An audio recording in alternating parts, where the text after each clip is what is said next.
ನಮಸ್ಕಾರ ಎಲ್ಲರಿಗೂ. ನಮ್ಮ ಶಿವಮೇ ಸರ್ವಸ್ವಂ ಯೂಟ್ಯೂಬ್ ಚಾನಲ್ಗೆ ತಮ್ಮೆಲ್ಲರಿಗೂ ಸ್ವಾಗತ. ಈಗ ನಾಳೆಯಿಂದ ದಸರಾ ಶುರುವಾಗುತ್ತೆ. ಯಾವತ್ತು ಯಾವ ನೈವೇದ್ಯ ಮಾಡುವುದರಿಂದ ನಮಗೆ ಒಳ್ಳೆಯದಾಗತ್ತೆ ಅಂತ ನಾನು ಹೇಳ್ತಾ ಬರ್ತೀನಿ.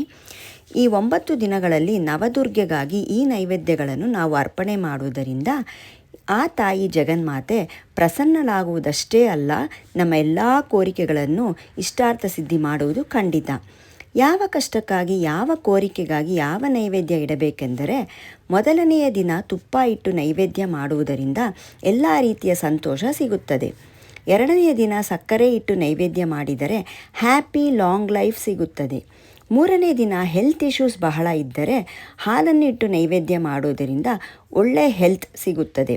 ನಾಲ್ಕನೇ ದಿನ ಸಾಲಬಾಧೆ ತೀರಲು ಹಳದಿ ಬಣ್ಣದ ಕೀರು ಅಥವಾ ಹಳದಿ ಬಣ್ಣದ ಸಿಹಿ ಖಾದ್ಯವನ್ನಿಟ್ಟು ನೈವೇದ್ಯ ಮಾಡಬೇಕು.